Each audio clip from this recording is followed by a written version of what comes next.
Viral hit episode 10 में आप सबका स्वागत है। पिछले एपिसोड में हमने देखा था तायुन के साथ हॉबिन का बहुत ही घमासान लड़ाई चल रहा है और उसी के बीच हॉबिन एंड में उसे ग्रिप करने में सक्सेसफुल होता है। अब आगे एपिसोड के शुरू में हमें नरेटर की आवाज सुनाई देता है। वो कहता है तायुन सियोंग ने एक बेट लगाया था। वो हॉबिन को एक इंसान भी नहीं समझता है। इसमें बहुत ज्यादा मजा आया। ये बहुत ज्यादा थ्रिलिंग था। हॉबिन बहुत ही मुश्किल से 5 फुट 6 इंचेस है और वो बहुत ही ज्यादा स्किनी है। देख के लगता है कि वो 110 पाउंड से ज्यादा नहीं होगा। तायुन के लिए तो हॉबिन ऐसा है जैसे कि एक डमी जिसे वो जब चाहे तब पीट सकता है। पर अब कुछ ऐसा हुआ है, ऐसा कि वो खुद उसी डमी की वजह से हेल्पलेस और अशेम्ड फील कर रहा है। हमें प्रेजेंट में दिखाया जाता है हॉबिन अभी भी तायुन को पकड़ा हुआ है। उसका सर जमीन पे है। नरेटर फिर से कहता है ये वैसा ही है जैसा उस दिन हुआ था जब वो पहली बार अपने जीवन में किसी फाइट को हारा था। उस दिन भी उसने सेम ऐसा ही हेल्पलेस और अशेम्ड फील किया था for the first time as a fighter. Present में देखते हैं तायुन की हालत बहुत ज्यादा खराब है पर हॉबिन अभी भी उसे पकड़ा हुआ है। तायुन उसको टैप करे जा रहा है। नरेटर कहता है ये टैप आउट ये एक फाइटर के लिए सबसे ज्यादा ह्यूमिलेटिंग चीज है। दूसरी तरफ हम स्नैपर को देखते हैं। वो ये देख के चिल्ला के कहता है हॉबिन उसने टैप आउट कर दिया है। नरेटर फिर से कहता है ये टैप आउट यही है सिग्नल। एक फाइटर ऐसा करता है जब वो एक पूरे क्राउड के सामने हार मान जाता है। तायुन सियोंग उसको हॉबिन ने अब हरा दिया था। वही हॉबिन जिसको वो अब तक नीचा समझ रहा था, एक डमी समझ रहा था। हम उसी बाथरूम के अंदर दोनों को गिरा हुआ देखते हैं पर हॉबिन अभी भी उसे बेसबॉल चोक दिए जा रहा है। स्नैपर कहने लगता है तुम जीत गए। तायुन को देखते हैं वो बार बार हॉबिन के ऊपर टैप आउट करे जा रहा है पर हॉबिन नहीं सुन रहा है। ये देख के स्नैपर कहने लगता है हे स्टॉप तुम जीत गए हो। नरेटर कहता है ये फाइट प्रोफेशनल फाइटर्स के बीच नहीं बल्कि एक एमेच्योर फाइटर और एक प्रोफेशनल फाइटर के बीच है। वो नहीं जानता ये साइन क्या होता है। वो बस अपनी फाइटिंग और अपने ओपोनेंट को चॉकिंग करने में बिजी है। यहाँ तक कि वो ये भी फील नहीं कर सकता तायुन उसको टैप आउट कर रहा है। स्नैपर कह रहा है हॉबिन मैंने कहा रुक जाओ क्या कर रहे हो तुम उसे मार दोगे, रुक जाओ। पर हॉबिन उसकी बात नहीं सुन रहा था। स्नैपर बार बार चिल्लाए जा रहा था तुम उसे मार दोगे। वो हार मान चुका है। पर तभी देखते हैं हॉबिन काउंटडाउन कर रहा है। नरेटर फिर से कहता है वो किसी की बात नहीं सुन रहा है। उसके दिमाग में अगर कोई बात चल रहा है वो है। तभी सैमडेक की आवाज़ सुनाई देता है। सैमडेक को देखते हैं। उसने कहा था एक स्ट्रीट फाइट रिंग फाइट से डिफरेंट है, अलग है। अगर तुम एक स्ट्रीट फाइट कर रहे हो तो तुम्हें अपने ओपोनेंट को नॉकआउट करना ही होगा। अगर तुमने एक बार बेसबॉल चोक कर दिया उसके बाद 10 सेकंड तक काउंटडाउन करो, उसके बाद ही अपना ग्रिप रिलीज करो। अगर उससे पहले तुमने छोड़ दिया तो फिर हो सकता है तुम्हारा ओपोनेंट फिर से उठ जाए और तुम्हें मारना शुरू कर दे। और तभी देखते हैं हॉबिन इसीलिए काउंट कर रहा था और इसके बाद उसका काउंटडाउन खत्म होता है और हम देखते हैं कुछ ही देर बाद वो तायुन को छोड़ देता है। तायुन वहीं पे गिरा हुआ है। उसकी हालत बहुत ज़्यादा ख़राब है। हॉबिन को देखते हैं वो भी बहुत ज़्यादा हाँप रहा है और कहता है चलो फाइनली मैं जीत चुका हूँ। ये देख के उसके सारे सब्सक्राइबर्स बहुत ज़्यादा पंप अप हो चुके हैं। सभी बहुत ही ज़्यादा पॉजिटिव कमेंट्स करने लगते हैं। सब बहुत ज़्यादा हैरान हो चुके हैं। पर यहाँ पे नरेटर फिर से हमें बताता है ओ सब कुछ खत्म हो चुका है। एक बेसबॉल चोक और तायुन सियोंग का टैपिंग आउट। वो एक ऐसा फाइटर था जो कि सबको दिखाना चाहता था, सबको बताना चाहता था कि ताइक्वांडो एक कमजोर फाइटिंग टेक्निक नहीं है, इसे एमएमए फाइट में इजीली हराया नहीं जा सकता। पर तब उसके सामने सबसे बड़ा रोड ब्लॉक आया और हम यहाँ देखते हैं मियोन सान को जो कि उसको फाइट में हरा चुका था। तभी वो अपना आँख खोलता है। जब वो सामने देखता है कि स्नैपर और हॉबिन उसकी पैर को मसाज कर रहे थे। स्नैपर बहुत ज़्यादा डरा हुआ है और कहने लगता है चलो यहाँ से चलो। तुम्हें क्या लगता है अगर वो उठेगा हम लोगों को छोड़ देगा? सारे कमेंटेटर्स भी कमेंट करने लगते हैं अरे भाई छोड़ दो उसे, वो उठ जाएगा तो फिर तुम्हें मार डालेगा। तायुन कहता है क्या कर रहे हो तुम दोनों? उसे सामने देखते ही दोनों डर जाते हैं। हॉबिन कहता है मैं एक्सप्लेन कर सकता हूँ। पर तभी देखते हैं वो हॉबिन का गला पकड़ लेता है और तभी देखते हैं हॉबिन उसको उसका वर्स देते हुए कहता है ये तुम्हारा है राइट? जब तुम मुझे किक मार रहे थे तब इसको तुमने गिरा दिया था। इसे देख के लग रहा है कि तुम्हारे लिए बहुत ज़्यादा मायने रखता है। तायुन ये देख के बहुत ज़्यादा शांत हो जाता है, चुप हो जाता है और तभी देखते हैं वो वहाँ पे हॉबिन को धक्का देते हुए चले जाता है और कहने लगता है ये बहुत ज़्यादा एम्बैरेसिंग है, तुम्हारा चैनल रखो मैं उसमें इंटरेस्टेड नहीं हूँ। सारे सब्सक्राइबर्स भी कमेंट करने लगते हैं हाँ जाओ, हम भी तुम में इंटरेस्टेड नहीं है मदरफकर। और जाते हुए कहता है वीट मेरी नज़रों से दूर रहना। और इसके बाद अगर मैंने तुम्हें देख लिया तो फिर तुम्हें ख़त्म कर दूंगा। पर तभी देखते हैं हॉबिन बहुत ज़्यादा स्वेट करने लगता है। ये देख के कुछ सब्सक्राइबर्स कमेंट करने लगता है, अरे भाई इतना ज़्यादा स्वेटिंग क्यों हो रहा है। पर तभी वो कहता है, ओह नो, मैं इतना ज़्यादा स्वेटी क्यों हो रहा हूँ, अब मैं क्या करूँ। उसे ऐसा एक्टिंग करते हुए देख के किसी को कुछ भी समझ में नहीं आ रहा था। वो कंटिन्यू करते हुए कहता है, लड़कियों को ऐसे बंदे बिल्कुल पसंद नहीं आते जो कि बहुत ज़्यादा स्मेल करते हैं स्वेट की वजह से। पर आप लोगों को चिंता करने की बिल्कुल ज़रूरत नहीं, मैं आप लोगों के लिए लाया हूँ डप एंड ड्रॉप का बॉडी स्प्रे। ये आपको सब कुछ से बचा लेगा। क्या लगता है आपको, इतना सीरियस मोमेंट होने के बाद अगर वो ऐसे एक्ट करेगा, ऐसे स्पॉन्सर लेगा तो क्या होगा। और वैसा ही उसके सब्सक्राइबर्स कमेंट करने लगते हैं, कमेंट में उसे गाली देने लगते हैं।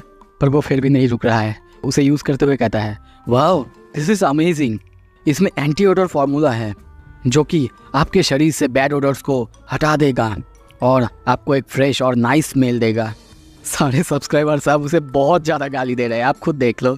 कोई कहने लगते हैं, अरे भाई कोई ताइहुन को बोलो वापस आके इसे मारने के लिए।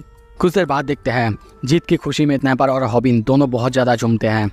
रात होता है, रात में देखते हैं योल्गा यानी उनके एडिटर को, वो अभी हॉबिन की वीडियो एडिट कर रही थी और सोचने लगती है, तो फिर कैसे एडिट करूँ मैं। पर जब वो हॉबिन को देखती है पीटते हुए, सोचती है, आई विश वो थोड़ा और कम पीटता। सीन शिफ्ट होता है। कुछ देर बाद हम देखते हैं वीडियो अपलोड होने के बाद बहुत ज़्यादा व्यूज़ आ चुके हैं। सब कुछ योल्गा की एडिटिंग की वजह से है, क्योंकि एडिटिंग के बाद वीडियोस और ज़्यादा इंटरेस्टिंग हो चुका है। दूसरी तरफ हम हॉबिन को देखते हैं, वो फिर से अपना स्पेशल पोस्ट से सबको थैंक यू कर रहा था क्योंकि उसका 1,90,000 सब्सक्राइबर्स कंप्लीट हो चुके हैं। सीन शिफ्ट होता है। कुछ देर बाद हम दोनों को यानी हॉबिन और स्नैपर को स्कूल में देखते हैं। वो दोनों अपने वीडियोज़ की परफॉर्मेंस की बात कर रहा था जो कि बहुत अच्छा परफॉर्म किया है। स्नैपर कहता भी है, मैंने तुम्हें कहा था ना एडिटर रखने से बहुत अच्छा होता है। कुछ देर बाद देखते हैं वो लोग क्लास के बाहर वॉक कर रहे थे। स्नैपर उसे देखते हुए कहता है, बाय द वे क्या तुम ठीक हो। हॉबिन कहता है, क्या मतलब क्या है तुम्हारा। स्नैपर कहता है, अरे मैं उसकी एक किक खाने के बाद हॉस्पिटलाइज हो गया था, पर तुम्हें कुछ भी नहीं हुआ है, ये तो बिल्कुल अनफेयर है ना। हॉबिन हंसने लगता है। कुछ देर बाद तभी वो अपने पेट की तरफ हाथ देते हुए कहता है, मेरे जैसा कोई जो कि कंप्लीट लूज़र है पर बुलिस को एनालाइज करने के लिए बहुत ज़्यादा एक्सपर्ट है। मुझे लगता है कि ताइहुन के बारे में कुछ अजीब है। स्नैपर कहता है, क्या मतलब है तुम्हारा। वो कहता है, मुझे नहीं लगता कि ताइहुन वो कम्प्लीटली पाग्बो की तरह है। मैंने देखा था उसकी फेस को, वो कुछ अजीब था, वो कुछ दुखी था, पर हम लोग कभी ना कभी तो फिर मिलेंगे। स्नैपर, क्या तुम्हें पता है उसके बारे में, मतलब वो अभी क्या कर रहा होगा। स्नैपर कहता है, नहीं मुझे तो कुछ ज़्यादा पता नहीं है, पर हाँ उस मैच के बाद वो अभी बहुत ज़्यादा ट्रेंडिंग चल रहा है। हॉबिन कहता है, क्या ट्रेंडिंग। हाँ ट्रेंडिंग, क्योंकि वो जब अनकॉन्शियस था लोग उसको बहुत ज़्यादा क्यूट बोल रहे थे और हम देखते हैं ताइहुन बहुत ज़्यादा वायरल भी हो चुका है। स्नैपर कंटिन्यू करते हुए कहता है, आई बेट अगर वो एक यूट्यूब चैनल खोल देगा तो वो बहुत जल्दी 2 लाख व्यूअर्स को पार कर लेगा, वो भी उसके लुक्स की वजह से। पर ताइहुन को देखते हैं वो बस एक जगह बैठ के गेम खेल रहा था। ये सब कहते हुए वो आगे की तरफ जा रहा था। तभी हॉबिन कहता है, स्नैपर रुको, मैंने जो बोला था मैं वो वापस ले रहा हूँ। ताइहुन सियोंग वो सच में एक एसोल है। सीन शिफ्ट होता है। हम उसी मैकडोनल्ड कैफे में देखते हैं। यहाँ पे भूमि को देखते हैं जो कि छुप के हॉबिन की वीडियोस देख रही थी। पर तभी आवाज़ आता है, तुम क्यूट हो। वो ऊपर देखते हुए कहती है, वेलकम टू लॉर्ड डोनाल्ड्स। पर बोलर का फिर से कहता है, मैंने कहा तुम क्यूट हो। और हम एक वहाँ पे बहुत ही बड़ा हट्टे कट्टे बंदे को देखते हैं जो कि बाकी लोगों से बहुत ज़्यादा हाइट में और वेट में बड़ा था। वो उसे कहता है, मुझे अपना नंबर दो। भूमि मना कर देती है, पर कुछ देर बाद देखती है भूमि उसके लिए बहुत सारा खाना लेके आई है। वो कहती है, ये रहा सर आपकी ऑर्डर। वो फिर से कहता है, और तुम्हारा नंबर। वो कहता है, आई एम अफ्रेड सर, मैं नहीं दे पाऊंगी। कुछ देर बाद उसके जाने के बाद हम देखते हैं भूमि बहुत ज़्यादा चिंता कर रही है, सोच रही है ये बंदा कुछ दिन से यहाँ पे आ रहा है, पता नहीं वो बार बार मेरी नंबर ही मांगता है, जबकि मैं हर बार उसे रिजेक्ट करती हूँ। पहले जब पाग्बो आया था तब तो हॉबिन था मुझे बचाने के लिए, पर उस वक्त के बाद शायद मुझे हॉबिन के साथ ही रहना चाहिए था। वहाँ पे सीन शिफ्ट होता है। एक बूचर शॉप के बाहर देखते हैं बहुत बड़े बड़े मीट पीसेस गिरा हुआ है। उसका वेट बहुत ज़्यादा था, उसे कोई उठा नहीं पा रहा था। पर तभी देखते हैं वहाँ पे वही बंदा आता है और कहता है, ये क्यूट है। वो सिर्फ अपने हाथों की मदद से, अपने बेयर हैंड से उस इतने बड़े पीस ऑफ मीट को उठा लेता है। ये देख के सब कोई बहुत ज़्यादा हैरान हो जाते हैं क्योंकि उस मीट पीस का वेट बहुत ज़्यादा था। एक बंदा कहता है, क्या तुम्हें पता नहीं वो एक एथलीट है। दूसरा बंदा कहता है, क्या एथलीट, पर फिर भी एथलीट हो ठीक है, पर वो जिस मीट पीस को उठा रहा है उसका वेट 400 पाउंड्स है। कुछ देर बाद देखते हैं वो बंदा हॉबिन यानी वीट का वीडियोस देख रहा था और कहता है वीट चैनल, इसे तो लाखों लोग देखते हैं, तो क्या इसका मतलब अगर मैंने वीट को मार दिया, हरा दिया, तो मेरा चैनल भी ब्लो अप करेगा। उसका एक रेसलिंग कंटेंट का चैनल है जिसमें 7 सब्सक्राइबर्स है, इसका नाम है मानगी वांग। सीन शिफ्ट होता है, अगले दिन हम स्कूल में देखते हैं ये ओल्गा को देखते हैं, वो अपने नोटबुक में लिख रही थी कैसे एक बूढ़े आदमी की तरह ना दिखे या फिर कैसे एक बूढ़े आदमी की तरह ना बोले। उसे लिखने के बाद कहती है चलो हो गया। तभी देखते हैं उसके पास कोई नकली सांप फेंकता है, ये देख के वो बहुत ज्यादा डर जाती है। और दूसरी तरफ तभी उसके क्लास के कुछ बंदे को देखते हैं जो कि उसका मजाक उड़ाने लगती है या फिर वो जैसे बात करती है उसके लिए उसकी मजाक उड़ाने लगते हैं। वो कहनी भी लगती है यहाँ पे क्या कर रहे हो और मुझे फिल्म क्यों कर रहे हो, वो भी बिना मेरे परमिशन के। पर तभी देखते हैं वो बंदा उसे धक्का देता है जिससे वो बहुत दूर जाके गिरती है। वो बंदा कहता है हमने ऑलरेडी कह दिया ना, हम उसे डिलीट कर देंगे, तुम्हें क्या लगता है कि हम उसे इस वीडियो को ऐसे ही अपलोड कर देंगे। तभी वो कहती है हे रुक जाओ, अगर तुम लोग नहीं रुके वरना भीड़ यहाँ पे आ जाएगा।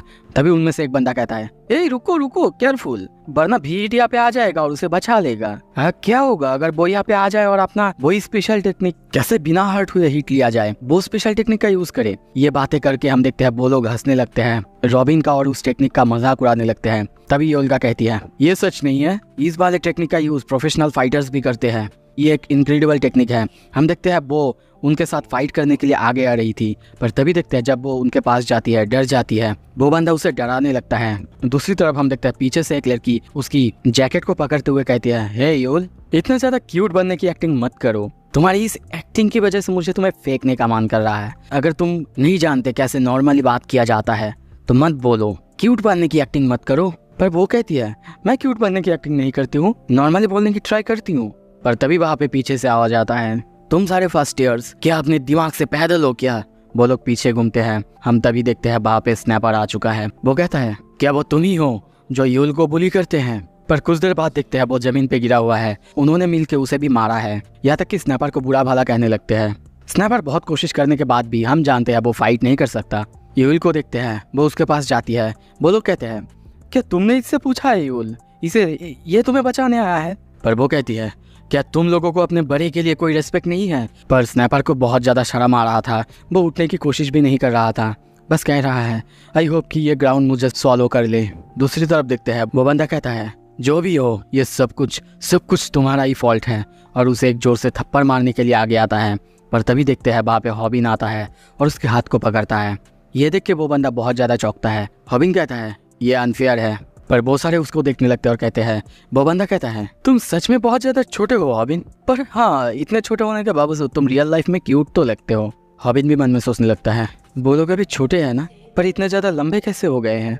मैं तो 18 साल का हूँ, ये लोग अभी 17 साल के हैं, क्या अब सच में सारे बच्चे इतने ज्यादा लंबा होता है। वो लड़की पीछे से कहती है हम लोग भी यूट्यूबर है, क्या तुम हमारे साथ लड़ना चाहते हो हॉबिन। हॉबिन सबको देखने लगता है और सोचने लगता है वो लोग मेरा मजाक उड़ा रहे हैं, वो लोग मुझे बहुत नीचा समझ रहे हैं, अब मैं क्या करूं।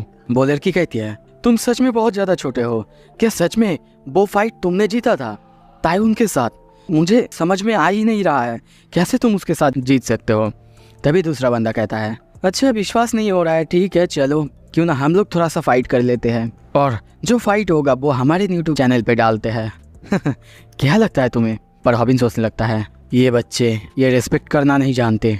हाँ मैं अपने चैनल पे कोई भी फेक कंटेंट नहीं डालता, अगर मैं इनको ताइहुन के आगे रखूँ ये लोग इतना डरावना भी नहीं है, क्या हो अगर मैं इनका रिस्पेक्ट पाना चाहूँ। और तभी कहता है क्या तुम्हारे पास 500 वॉन है। वो बंदा उसे 500 वॉन दे देता है और हंसते हुए कहता है ये लो। सारे लोग ये देख के हंसने लगते हैं और एक बंदा कहने लगता है क्या तुम्हें सच में लगा तुम ताइहुन जैसे कर सकते हो, और क्या लगता है तुम्हें ये कहने से तुम उसके जैसे डरावना लगोगे। सच में तुम हंसा के मारोगे हॉबिन। और हॉबिन अपने हाथ में 501 देखता है और सोचने लगता है तो ये डिपेंड करता है कि कौन बोलता है, उसका अपीयरेंस कैसा है। तभी देखते हैं दूसरा बंदा उसे थप्पड़ मारने के लिए आगे आता है। हॉबिन भी अब फाइट करने के लिए रेडी होता है। तभी देखते हैं हॉबिन के पीछे मियोन सेओंग आ चुका है। सीन शिफ्ट होता है, कुछ देर बाद हम देखते हैं हॉबिन, योल्गा और स्नैपर तीनों एक साथ बैठे हुए हैं। हॉबिन कहता है हाँ, मुझे बोल देना चाहिए था मियोन सांग को कि वो उनको बहुत जोर से मारे। योल्गा कहती है वो ऐसा बंदा नहीं है कि वो कहीं भी घुस जाए और मारपीट चालू कर दे। बिना कोई रीजन के वो किसी से भी फाइट नहीं करता है। हमें तो इसका शुक्रिया अदा करना चाहिए, बिना कोई फाइट किए ही सब कुछ सॉर्ट आउट हो चुका है। हॉबिन कहता है अच्छा उन्होंने कहा था ना वो लोग भी यूट्यूबर्स हैं, कैसे वीडियोस बनाते हैं वो कहती है सुना है कि वो लोग अपने कैमरे को छुपा के मतलब हिडन कैमरा से डाउनटाउन में जाके वीडियोस बनाते हैं। उसके व्यूअर्स को लगता है कि वो लोग अच्छे आदमी हैं, पर स्नैपर को देखते हैं वो सोच रहा है आई वंडर योल्गा मुझे पसंद करती है कि नहीं। कुछ देर बाद देखते हैं स्नैपर हॉबिन पर चिल्लाने लगता है तुमने देखा उन लोगों ने योल्गा के साथ क्या किया है, तुमने उन सारे पुलिस को मारा क्यों नहीं, उनके साथ फाइट क्यों नहीं की उसके लिए। हॉबिन कहता है तो तुमने क्या किया। वो कहता है कम से कम मैं उसके लिए खड़ा तो हुआ ना। हॉबिन कहता है तुम्हें क्या लगता है मुझे गुस्सा नहीं आ रहा है, मुझे भी गुस्सा आ रहा था। स्नैपर कहता है क्या यूल के साथ जो हुआ है उसके लिए। वो कहता है नहीं, उन्होंने मेरी टेक्निक का डिसरेस्पेक्ट किया उसके लिए। योल्गा बस उनको लड़ते हुए देख रही थी, पर तभी देखते हैं हॉबिन उसके बाल कान से हटाते हुए बहुत ही अच्छे से स्माइल करते हुए कहती है sorry y'all, to be honest मैं भी बहुत ज़्यादा डर चुका था वहाँ पे। एक दिन मैं तुम्हें ज़रूर सिखाऊंगा कैसे इस तरह की लोगों से डील करते हैं। हॉबिन को ऐसा करते हुए देख के हम देखते हैं यूल अब पूरी तरह से ब्लशिंग करने लगती है। वो बहुत ज़्यादा शर्मा जाती है। सीन शिफ्ट होता है इवनिंग में, देखते हैं हॉबिन अपने घर में सोया हुआ है, पर तभी देखते हैं वो मियोन सांग की बातें याद करने लगता है। मियोन सांग कहता है क्या तुम ठीक हो, तुम्हें कोई चोट तो नहीं आया है। हॉबिन बहुत ही ज़्यादा खुश होकर कहता है बिल्कुल नहीं थैंक्स ब्रो, मेरा मतलब है मियोन सांग किम। मियोन सांग कहता है नहीं, तुमको इतना मेरे साथ बात करते हुए ऑकवर्ड होने की ज़रूरत नहीं, तुम मुझे बस मियोन सांग कह सकते हो। ये सुनकर हॉबिन बहुत ज़्यादा खुश होता है और कहता है क्या सच में क्या मैं तुम्हें इंस्टाग्राम पे फॉलो कर सकता हूँ। मियोन सांग कहता है हाँ बिल्कुल, क्या कर रहे हो हॉबिन तुम ये, और क्या चल रहा है तुम्हारे दिमाग में, जाओ भूमि के साथ बात करो, मुझे तो ये समझ में नहीं आ रहा है तुम उसे इग्नोर क्यों कर रहे हो, ये अच्छा नहीं है। ये सुनकर हॉबिन ओके तो कहता है, पर बहुत ज़्यादा सैड भी होता है और मन में सोचने लगता है ये उसके लिए बोलना तो आसान है, कैसे मैं उसके साथ वापस बात करना शुरू कर दूँ जब उसने सबके सामने देखा था मुझे ह्यूमिलिएट होते हुए, वो भी वैसे। सीन शिफ्ट होता है कुछ देर बाद हम यूल को देखते हैं। वो अपने सॉफ्टवेयर को लेके बहुत ज़्यादा शर्मा रही थी। हॉबिन ने कैसे आके उसे बचाया, या फिर हॉबिन की वही सारे बातें सोचने लगती है और शर्माने लगती है, हंसने लगती है। मतलब ये भी हॉबिन के प्यार में गिर चुकी है। कुछ देर बाद देखते हैं वो अपना मोबाइल लेके हॉबिन को एसएमएस करने लगती है। वो भी एसएमएस में ऐसा वैसा नॉर्मल एसएमएस नहीं, बस वो हंस रही थी वही एसएमएस करती है। हॉबिन कहता है क्या हुआ यूल, कुछ गड़बड़ हुआ है क्या। वो कहती है नहीं कुछ नहीं, पर तुम्हारी ये बातों की वजह से मुझे अच्छा नहीं लग रहा है।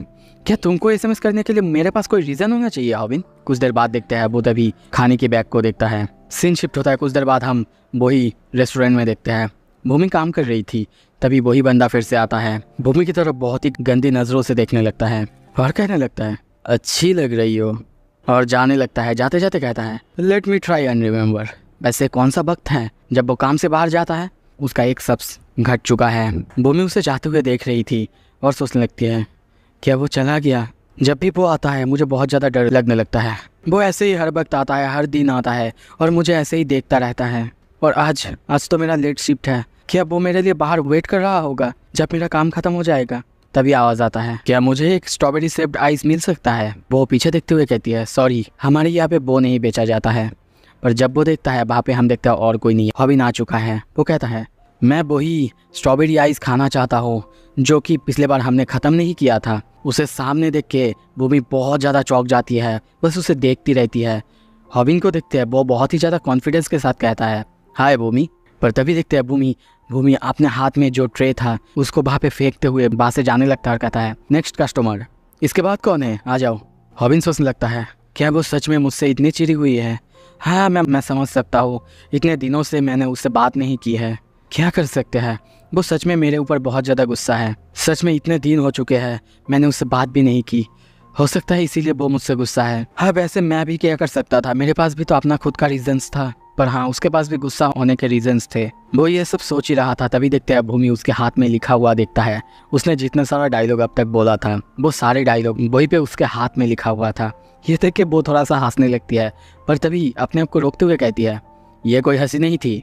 हॉबिन अपना हाथ को पीछे करते हुए कहता है क्या सच में ये हंसी नहीं थी। भूमि बहुत ज़्यादा ब्लशिंग करने लगती है और कहती है नहीं बिल्कुल नहीं, नेक्स्ट प्लीज। पर हॉबिन मानने को तैयार ही नहीं है। वो बार बार कहने लगता है, नहीं नहीं, तो तुम हंसी थी, सच में मैंने तुम्हें पकड़ लिया है, तुम्हारा इतना सुंदर स्माइल मैंने देखा था, तुम हंस रही थी। वो कहती है, हाँ मुझे पता है मेरी स्माइल बहुत अच्छी है, वैसे मुझे बहुत सारे कस्टमर्स को सर्व करना है, क्या तुम बाद में आओगे? पर वो कहता है, यहाँ पे कोई भी नहीं है भूमि, कैसी हो तुम, क्या सब कुछ ठीक चल रहा है? पर तभी देखते हैं भूमि उसी एडिटर के बारे में बात करने लगती है, पर इस बार बहुत ज़्यादा स्माइल भी करने लगती है। तभी हॉबिन कहता है, वीडियो एडिटर? हाँ रखा है ना। भूमि कहती है, क्या एडिटर जिसको तुमने रखा है क्या वो एक लड़की है? हॉबिन बस इतना सोच रहा है, ये तो मुझे ताइयोन सियोंग से भी ज़्यादा डरा रही है। वो अपना सर हिलाता है, कहता है, हाँ वो एक लड़की है। क्या मैं एक लड़की को एडिटर के हिसाब से नहीं रख सकता? उसका नाम है योल्गा। और मन में सोचता है, मैं उसकी हर सवाल का जवाब दे दूंगा तो शायद वो मेरी बात मान जाएगा। पर भूमि कहती है, तुम्हें क्या लगता है, क्या वो प्रीटी है? ये सुन के हॉबिन थोड़ी देर चुप हो जाता है और सोचने लगता है, ओह गॉड, मुझे डर लग रहा है। तभी पीछे से आवाज़ आता है, जवाब क्यों नहीं दे रहे हो? उसने तुमसे कुछ पूछा है, बताओ क्या लगता है तुम्हें, क्या मैं प्रीटी हूँ? और यहाँ पे हम और कोई नहीं योल्गा को देखते हैं। इसी के साथ ये एपिसोड यहाँ पे ख़त्म होता है। अगला एपिसोड जल्दी आएगा। थैंक यू सो मच देखने के लिए।